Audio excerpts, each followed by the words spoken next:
it's time to start talking about some Batman movies that Tim Burton directed and also starring Michael Keaton. So today we're going to be looking at Batman 1989 with my good buddy, Mr. Ben Brown. How you doing, bud? I'm doing well, man. Excited to talk about one of the best Batman films in existence. Yeah, Batman 1989. Let's start talking about it right now. If this is your first time on the channel, we'd love to talk about movies and entertainment here, and we have live shows every single Sunday. We would love to have you jump down in the comment section, hit that subscribe button, and join the conversation of all things movies. But first, let's talk about Batman 89, directed by Tim Burton. Ben, what is your overall thoughts and takes on this Batman film? I thought it's still entertaining to this day. I think it holds up very well. I think Jack Nicholson's kind of still playing off the Cesar Romero Joker from the 1960s television series, but still taking a much darker turn with it, which makes it much more appealing, especially for the Gotham City that Tim Burton is putting out. You know, it's a very dark, dangerous city, so you get that whole feel from it. Still holds up. It's one of Tim Burton's talents. He has those films that have that staying power. Exactly. One of my big things about it, too, is this is one of the first Batman. This is where I was really introduced to Batman, so Michael Keaton really stands out as the Bruce Wayne character. Mm-hmm. He stands out as like this kind of playboy guy type of person for as Bruce Wayne, but he also could be kind of that darker side with the Batman character as well.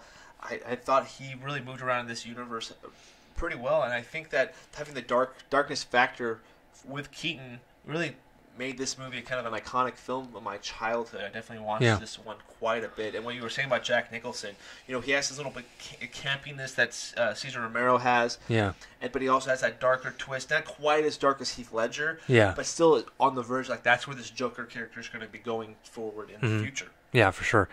Yeah, I think and just the way you can even tell Michael Keaton's very good at being like socially awkward. The way kind of a reclusive billionaire would be, he's just very flippant with people. You know how he talks to Vicky Vale when they're first in that hall when she's staring at that big statue of armor. And she's like being like very dismissive and rude about like how much money Bruce Wayne must have, and he goes, well, yeah, I bought it, and so she did, it's like that. Their first interaction was very tense and not the best impression for her to be making, but still, the story that happened between them two was also very interesting to see that happen. Yeah, it definitely. I thought that was all the interactions with like his character because it kind of seemed kind of awkward. Mm-hmm. He didn't he's really recluse. Didn't feel like he knew how to communicate with the outside world as much. But he also had some kind of power to him as well. Yeah. Maybe money does that. Who knows? But it probably does.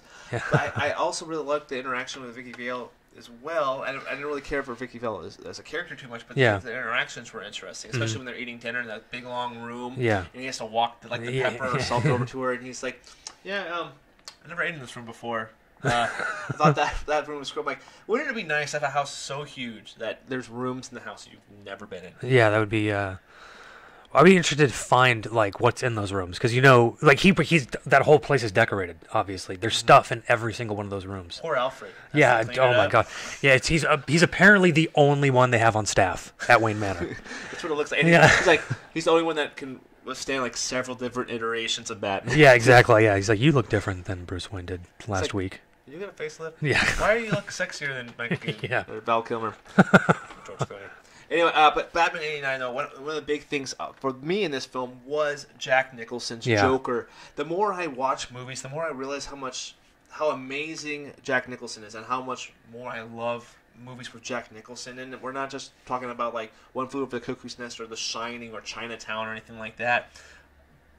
I mean, we are talking about those movies. Those movies are fantastic, but even the little movies like this one, Batman...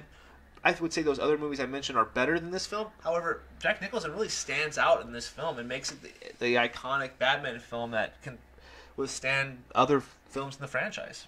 Yeah, absolutely. It's he really came out he came out fast, and he followed up strongly too with Batman Returns, and it's still staying with Michael Keaton as a Batman character. But Michael Keaton is one of those guys who is rare to see a guy who really nails Batman and Bruce Wayne, and I think he played both of those very well.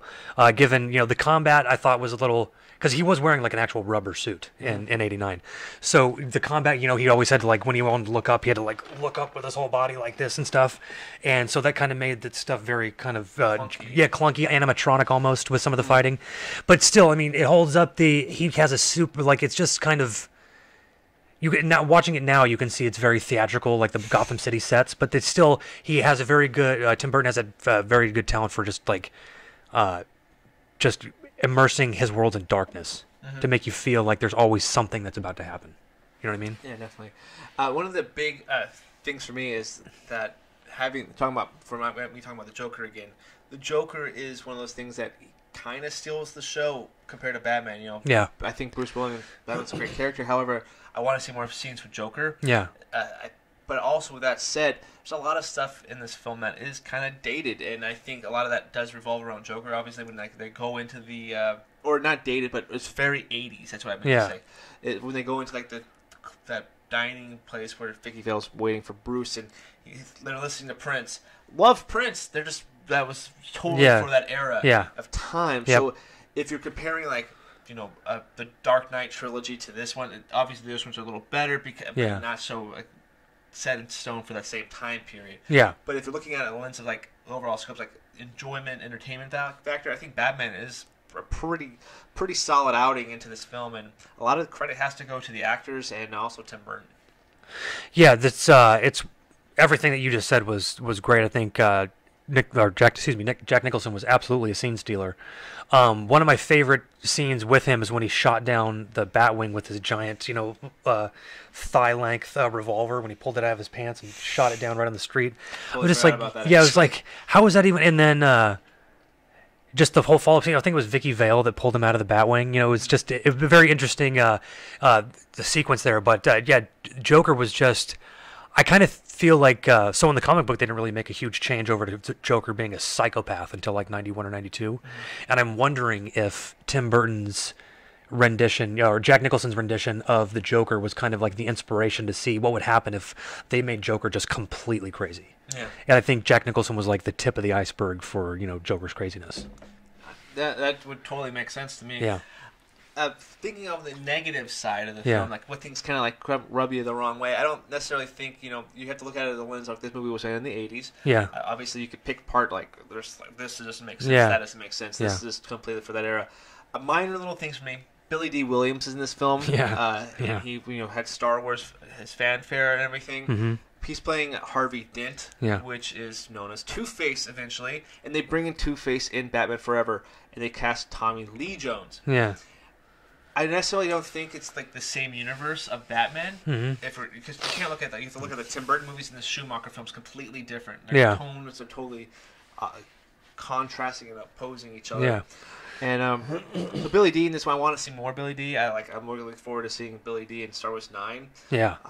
So I'm a big fan of his. So I wanted to see more of him. That's a negative. And also that reporter guy that Vicky Vale was always hanging out with. I can't remember the guy's name. I don't remember his name either. But anyway, he was another character. Every time they showed him, it's like, I don't really care about his kind of like witty kind of humor or whatever. I just want to see more of these other characters that I actually care about. So every time he's on screen, it's kind of a negative for me on that aspect. Can you think of anything that maybe rubbed you the wrong way?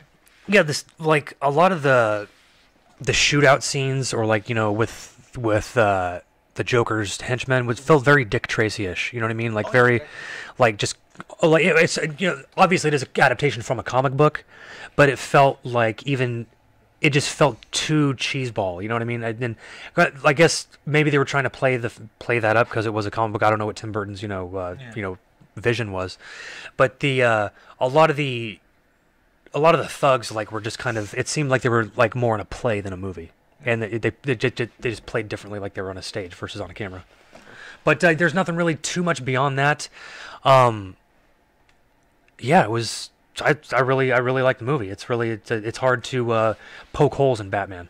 Yeah, it's especially one of those movies that you have like childhood nostalgia for. I think it's really hard and kind of maybe a little more like I'm gonna pick this movie apart type of thing. I'm not going to do that because I have fond memories. Yeah, of course you could pick and choose like little things and nitpick here and there, but what's the fun? What's the fun in that? Let's talk about what we actually love about the movie and have a little nostalgicness to it. But overall, guys, we thoroughly enjoyed Batman from '89. One of the movies I think you guys should definitely check out before you watch Dumbo. I think that's kind of just a fun, just get like a flair for Tim Burton's, theatrics. And also make sure you guys check back on the channel in a couple days because I have my good buddy Steve from Rewind Replay dropping his review of Batman Returns on the channel. We're really looking forward to hearing his thoughts. It's a good spoiler. I've actually seen it, and it's really good footage. Also, this Saturday, the ranking will be Batman. All 12 films ranked from worst to best. We're talking about the Dark Knight trilogy, Lego Batman, Batman with Adam West, the Schumachers, Tim Burton films, even Batman: Mask of the Phantasm. All that stuff will be ranked in this ranking.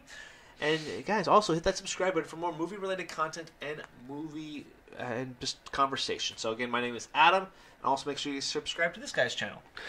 Yeah, I'm Ben Brown from the Red and Brown Podcast. You can find us at Red Brown Podcast on Instagram and Twitter, Red and Brown Podcast on YouTube, and redandbrownpodcast.podbean.com on the Podbean app on smartphones and iPhones as well.